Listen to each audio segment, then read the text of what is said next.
দুই এতিম ভাইবোন, দুজন ছোট্ট শিশু মায়ের কবরের পাশে বসে হাউমাউ করে কাঁদতে লাগলো। তারা কাঁদতে কাঁদতে বলছিল, আম্মা, আমাদের মারধর করা হয়েছে, আমাদের ঘর থেকে বের করে দেওয়া হয়েছে, আমরা খুব ক্ষুধার্ত। কিন্তু তারপর আল্লাহ তাদের জন্য এমন এক মুজিজা দেখালেন, যা দেখে সবাই অবাক হয়ে গেল। আর যখন সেই জালিম চাচির পরিণতি সামনে এলো, তখন পুরো গ্রামের মানুষ তৌবা করতে লাগলো। দিনের সময় রোদে চারপাশ উজ্জ্বল ছিল, কিন্তু মেমুনার মুখে ক্লান্তির ছাপ স্পষ্ট। জঙ্গল থেকে কাঠ কেটে ফিরে আসছিল সে, মাথায় ভারী বোঝা নিয়ে। প্রতিটি পদক্ষেপে শরীরের ওপর চাপ অনুভব হচ্ছিল। বাড়িতে ঢুকতেই দেবরানীর চিৎকার বাতাস কেটে গেল। এত কম কাঠ এনেছিস, তোকে তো বেশি করে আনতে বলেছিলাম। মেমুনার চোখ লজ্জা আর ভয়ে ভরে উঠল। সে কাঁপা গলায় বলল, ভাবি, এর বেশি আমি তুলতে পারিনি। দেবরানীর কণ্ঠে তীব্র বিদ্রূপ আর রাগ। খেতে তো পারিস, এখন এখান থেকে চলে যা। মেমুনার পা ধীরে ধীরে ঘরের দিকে এগোলো। তার মন ভারী, চোখে জল, কিন্তু সে নিজের কষ্ট চেপে রাখছিল। ঘরে ঢুকেই তার চোখ পড়ল বাচ্চাদের ওপর। আহমেদ আর সারা দেয়ালে হেলান দিয়ে ভয়ে চুপচাপ বসে আছে। মেমুনা দ্রুত তাদের কাছে গেল। বাচ্চারা মাকে দেখেই তার বুকে ঝাঁপিয়ে পড়ল। মেমুনার চোখ থেকে অশ্রু গড়িয়ে পড়ল। নিজের ওপর যতই জুলুম অত্যাচার হোক, সে সব সহ্য করে নেয়, কিন্তু নিজের সন্তানদের ওপর কোনো কষ্ট আসতে দেয় না। তাদের প্রতিটি কান্না, ভয় আর কষ্ট সে নিজের বুকের ভেতর লুকিয়ে রাখে। নিজের আত্মার ক্ষতগুলো সে আড়াল করে রাখে, শুধু বাচ্চাদের মুখে হাসি রাখার জন্য। এই সব জুলুম অত্যাচার শুরু হয়েছিল তখনই, যখন তার স্বামী তাকে এই দুনিয়ায় একা রেখে চলে গিয়েছিল। কিন্তু মেমুনা জানত, পরিস্থিতি যতই কঠিন হোক না কেন, নিজের সন্তানদের ভালোবাসা আর সুরক্ষার জন্য তাকে লড়তেই হবে। সে প্রতিটি কষ্ট নীরবে সহ্য করত। এভাবেই দিনগুলো কেটে যাচ্ছিল। মেমুনা গাধার মতো সারাদিন ঘরের সব কাজে ব্যস্ত থাকত। কাঠ কাটত, রান্না করত, বাচ্চাদের দেখাশোনা করত। কিন্তু তার দেবরানী কখনোই তার ওপর সন্তুষ্ট ছিল না। সবসময় সে মেমুনা আর তার সন্তানদের ওপর অত্যাচার চালাত। খাওয়া দাওয়ার জিনিসপত্রও শুধু নিজের সন্তানদের জন্য রেখে দিত। অথচ তার স্বামীর জমিতে ফসল হতো এবং প্রতি মাসে আয়ও আসত, কিন্তু মেমুনাকে সেখান থেকে কিছুই দেওয়া হতো না। এটাও ছিল তেমনই একটি সাধারণ দিন। সকালবেলা গ্রামের আকাশে কালো মেঘ ছেয়েছিল এবং বৃষ্টি হচ্ছিল। শীতের কারণে মানুষ কম্বলের নিচে গুটিসুটি মেরে বসেছিল। আহমেদ আর সারা ঘুম থেকে উঠে দেখল তাদের মা ঘুমিয়ে আছে। তারা মায়ের কাছে গিয়ে বলল, আম্মি উঠুন, সকাল হয়ে গেছে। কিন্তু মেমুনার শরীরে কোনো নড়াচড়া ছিল না। শিশুরা তাকে ঝাঁকাতে লাগলো, তবুও সে নিস্তব্ধ পড়ে রইল। তারপর 5 বছরের আহমেদ আর সারা দৌড়ে উঠানে গিয়ে চিৎকার করতে লাগলো, চাচি, তাড়াতাড়ি আসুন। চাচি বিরক্ত হয়ে বেরিয়ে এসে বলল, কি হয়েছে, কেন এত চিৎকার করছো? বাচ্চারা কাঁদতে কাঁদতে বলল, চাচি, আম্মার কিছু হয়েছে, তাড়াতাড়ি আসুন। চাচি বিরক্তি নিয়ে মাথা নেড়ে বলল, প্রতিদিনই তোমাদের নতুন সমস্যা লেগেই থাকে। সে ঘরের ভেতরে গেল, কিন্তু ততক্ষণে মেমুনা এই দুনিয়া ছেড়ে চলে গেছে। বাচ্চারা তাদের মায়ের মৃত্যুতে ভেঙে পড়ে হাউমাউ করে কাঁদতে লাগল। আজ তাদের একমাত্র আশ্রয়, তাদের মা, আর এই পৃথিবীতে নেই। মা চলে যাওয়ার পর আহমেদ আর সারার ছোট্ট পৃথিবী একেবারে ভেঙে গেল। আগে মেমুনা সব অত্যাচার সহ্য করত, কিন্তু তার উপস্থিতিই ছিল বাচ্চাদের জন্য এক ধরনের আশ্রয়। আজ সেই আশ্রয়ও নেই। চাচি দিনরাত তাদের ওপর অত্যাচারের সীমা ছাড়িয়ে দিল। 6 বছরের সারার হাতে ঝাড়ু ধরিয়ে দেয়া হলো। সে পুরো বাড়ি পরিষ্কার করতে লাগল। সে কাজ করত, উঠান থেকে কাপড় তুলে আনত, জ্বালানি কাঠ জোগাড় করত, আর 6 বছরের আহমদ পানি আনত, কাঠ বহন করত। এটাই যেন তাদের পুরো জীবন হয়ে গিয়েছিল। চাচির ছেলে প্রতিদিন স্কুলে যেত, আর যখন সে মাদ্রাসার ইউনিফর্ম পরে বাড়ির সামনে দিয়ে যেত, তার হাসি আর তাচ্ছিল্যের দৃষ্টি আহমদ আর সারার মনে হাহাকার জাগিয়ে তুলত। তারা শুধু তাকিয়েই থাকত।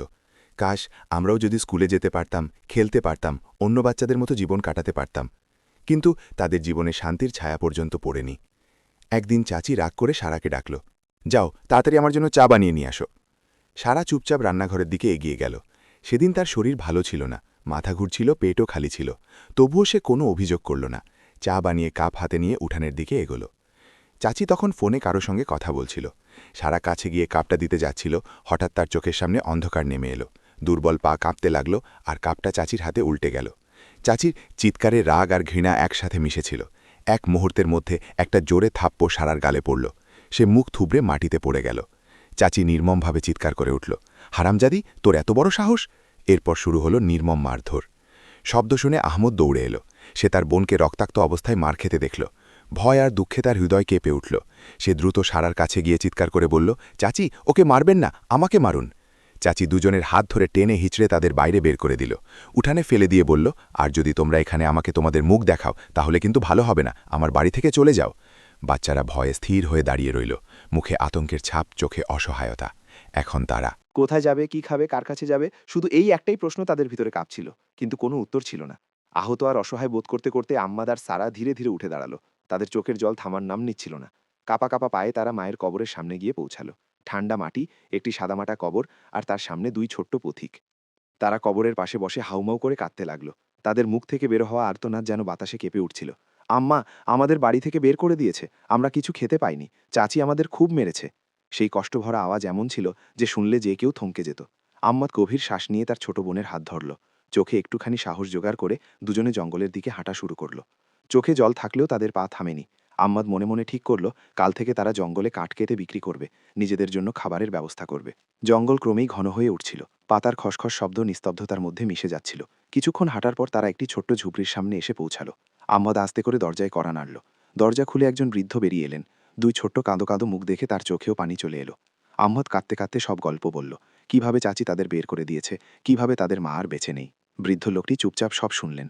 তারপর তিনি তাদের ভেতরে ডাকলেন এবং নরম স্বরে বললেন, এখানেই বিশ্রাম করো, এটা এখন তোমাদের ঘর, চিন্তা করো না। কিছুক্ষণ পরে তিনি আবার ফিরে এলেন, হাতে কিছু ফল নিয়ে শিশুদের সামনে রেখে বললেন, খাও, তোমাদের ক্ষুধা মিটাও। বাচ্চারা ক্ষুধা আর ক্লান্তির মাঝেই সেই ফলগুলো খেয়ে প্রথমবারের মতো কিছুক্ষণের জন্য শান্তি অনুভব করল। বৃদ্ধ লোকটি চোখে পানি নিয়ে বললেন, এক সময় আমিও তোমাদের মতো অসহায় ছিলাম। আমার নিজের ছেলেরা আমাকে বাড়ি থেকে বের করে দিয়েছে, আমার সম্পত্তি দখল করে নিয়েছে। তারপর থেকেই এই জঙ্গলই আমার আশ্রয়। এইভাবে আহমদ আর সারা চুপচাপ সেই বৃদ্ধের কুড়ে ঘরে থাকতে শুরু করল। অল্প বয়সে তারা পেল নতুন একটা আশ্রয়, নতুন একজন মানুষ, যে তাদের দেখালো যে পৃথিবীতে এখনও সহানুভূতি বেঁচে আছে। অন্যদিকে চাচি বাইরে থেকে নিশ্চিন্ত দেখালেও তার মনে ছিল হিসাব নিকাশ। যদি এই বাচ্চারা তার কাছেই থাকত, তাহলে সময়মতো আহমদের বাবার জমির বিষয়টা তার জন্য সমস্যা হয়ে দাঁড়াতে পারত। সে ঠিক করে ফেলেছিল যে জমি নিজের সন্তানদের জন্যই রাখবে, আর সেই কারণেই সে বাচ্চাদের বাড়ি থেকে বের করে দিয়েছে। এভাবেই সময় কেটে যেতে লাগল।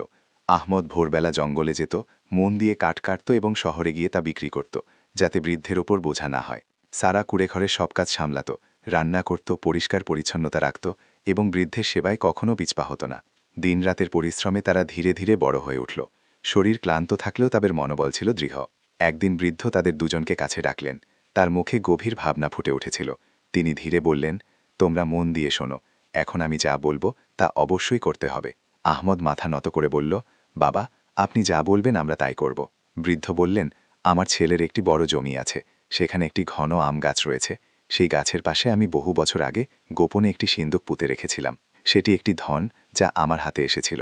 আমি সেটি আমার সন্তানদের দিতে চেয়েছিলাম, কিন্তু তারা আমাকে বাড়ি থেকে বের করে দিয়েছে এবং আমার সম্পত্তি দখল করেছে। সেই ধন জমির চেয়েও অনেক বেশি মূল্যবান। তোমরা সেটি সেখান থেকে বের করে আমার কাছে নিয়ে আসবে, তবে আমার ছেলেরা যেন এর কিছুই জানতে না পারে। আহমদের চোখে ঝিলির দেখা দিল। সে হাত রেখে বলল, বাবা, এটা আপনার আমানত, আমি প্রাণ দিয়েও এটা আপনার কাছে পৌঁছে দেব। পরের দিন আহমদ আর সারা গ্রামের পথে রওনা দিল। নির্দিষ্ট জায়গায় পৌঁছে তারা ঘন আম গাছের ছায়ায় বসে রইল। যখন রাত নামল, তখন তারা সাবধানে খনন কাজ শুরু করল। তাদের হৃদয়ে জোরে ধুকপুক করছিল, ভয়ও ছিল যদি কেউ দেখে ফেলে, কিন্তু সাহস আর পরিশ্রমে তারা মাটি খুঁড়তে থাকল। একটি বড় কাঠের সিন্দুক বাইরে বের করা হলো। দুজন মিলে সিন্দুকটি সামলে নিল। চুপচাপ সেটিকে নিজেদের কাপড়ে বেঁধে জঙ্গলের দিকে রওনা হলো। সকাল হতেই তারা কুড়েঘরে পৌঁছে সিন্দুকটি বৃদ্ধের সামনে রেখে দিল। বৃদ্ধের চোখে সরলতার সঙ্গে অপরিসীম আনন্দ ঝলমল করছিল। আহমেদ আস্তে করে বলল, বাবাজি, আমি আপনার আমানত আপনার কাছেই ফিরিয়ে দিয়েছি। বৃদ্ধ এক মুহূর্ত নিজেকে সামলে নিয়ে গভীর হাসি দিয়ে বললেন, বিষয়টা শুধু সিন্দুকের ছিল না, তোমাদের সততারও ছিল। আমি দেখতে চেয়েছিলাম ধন সম্পদের লোভ তোমাদের বিভ্রান্ত করে কিনা। তোমরা আমার আশা সত্যি প্রমাণ করেছ। বৃদ্ধ সিন্দুকটি খুললেন, আর সেই দৃশ্য কারও চোখ এড়াল না। ভেতরে ছিল দামি গয়না, হীরা, মুক্তা আর মূল্যবান মুদ্রা, এমন সব জিনিস যার ঝলকানিতে কুড়েঘরের প্রতিটি কোণ আলোকিত হয়ে উঠল। আহমেদ আর সারার হাত কাঁপছিল, মনে গর্ব, চোখে অশ্রু। বৃদ্ধের কণ্ঠ ছিল নরম কিন্তু আত্মবিশ্বাসী। এটা শুধু ধন সম্পদ নয়, এটা ছিল তোমাদের পরীক্ষা। তোমরা আমানত রক্ষা করেছ এবং প্রমাণ করেছ যে তোমরা বিশ্বাসের যোগ্য। বৃদ্ধের দেওয়া সেই ধনভাণ্ডার আহমেদের হাতে পৌঁছাতেই তার মনে নতুন এক সংকল্প জেগে উঠল। সে বলল, এটা আপনার পক্ষ থেকে আমাদের পুরস্কার, যেভাবে ইচ্ছা খরচ করতে পারি। আহমেদ স্বপ্নভরা চোখে বলল, বাবাজি, আমি চাই এখানে এমন একটি জায়গা তৈরি হোক যেখানে অসহায় মানুষ এসে খাবার খেতে পারবে, একটি লঙ্গরখানা। সারা নীরবে হাত জোর করে আহমেদের ইচ্ছাকে সমর্থন করল। বৃদ্ধের চোখে পানি এসে গেল। এমন দয়ানো মনই তিনি আশা করেছিলেন। এভাবেই পরিশ্রম আর উদারতার ফল প্রকাশ পেল। ধীরে ধীরে সেখানে একটি সুন্দর প্রাসাদ তৈরি হল। বাহ্যিক চাকচিক্য নয়, ভেতরের উদ্দেশ্যটাই ছিল বড়। সেই প্রাসাদের দরজা ছিল গরিব দুঃখীদের জন্য সবসময় খোলা। চিরদিনের জন্য দরজা সবার জন্য খোলা রইল। ক্ষুধার্তরা খাবার পেত, কাপড়ের অভাব মিটত, অসুস্থরা সহায়তা পেত। মানুষ হাত তুলে দোয়া করে চলে যেত। যেই দেখত প্রশংসা না করে তারত না। আহমদ ও সারা তাদের সম্পদ সেখানেই ব্যয় করেছিল যেখানে সত্যিকারের প্রয়োজন ছিল। তাদের সুনাম দূর দূরান্তে ছড়িয়ে পড়ে, কিন্তু তার ভিত্তি ছিল সহমর্মিতা। সময়ের স্রোতে একদিন সেই বৃদ্ধ নিঃশব্দে এই দুনিয়া ছেড়ে চলে গেলেন। বৃদ্ধের মৃত্যুর খবর শুনে আহমদ ও সারা ভেঙে পড়ল। যিনি একদিন তাদের কোলে তুলে নিয়েছিলেন, আজ তিনি আর নেই। তবে বৃদ্ধের শিক্ষা ও তার রেখে যাওয়া আমানত এক নতুন পৃথিবী গড়ে তুলেছিল। অন্যদিকে চাচির জীবন একেবারে ভিন্ন দিকে মোড় নিল। সে তার ছেলের জন্য যা কিছু জমিয়েছিল, ছেলে বড় হয়ে সব নষ্ট করে ফেলল। সে জমি বিক্রি করে দিল, টাকা মদ ও জুয়ায় উড়িয়ে দিল। চাচি সবকিছু হারিয়ে এখন নিজের কৃতকর্মের জন্য অনুশোচনা ও অসহায়তার মধ্যে দিন কাটাতে লাগল। অতীতের দৃশ্যগুলো তার চোখের সামনে ভেসে উঠত, কিভাবে সে এতিমদের ওপর জুলুম করেছিল, তাদের অধিকার কেড়ে নিয়েছিল। একদিন কয়েকজন লোক এসে কঠোরভাবে বলল, এই বাড়ি এখন আমাদের, তোমার ছেলে হেরে আমাদের দিয়ে দিয়েছে। চাচির আর্তনাদ বাতাসে মিলিয়ে গেল। তাকে নির্মমভাবে বাড়ি থেকে বের করে দেওয়া হলো। লাঠির ভরসায় সে জঙ্গলের দিকে চলে গেল, চোখে অশ্রু, মনে তিক্ততা। মানুষের মুখে তার জন্য শুধু নিন্দাই ছিল, এটাই তার কাজের ফল। জঙ্গলে একটি ঘন গাছের নিচে বসে সে ভেঙে পড়ে কাঁদতে লাগল। হঠাৎ কয়েকজন লোক সেখান দিয়ে যাচ্ছিল। তারা আহমদের প্রাসাদ থেকে এসেছিল। বৃদ্ধা মহিলাকে কাঁদতে দেখে তারা জিজ্ঞেস করল, কি হয়েছে? চাচি কাঁদতে কাঁদতে তার সব কথা বলল। না আছে বাড়ি, না খাবার, না কোনো আপনজন। কিন্তু আল্লাহ আমাদের এখান পর্যন্ত পৌঁছে দিয়েছেন।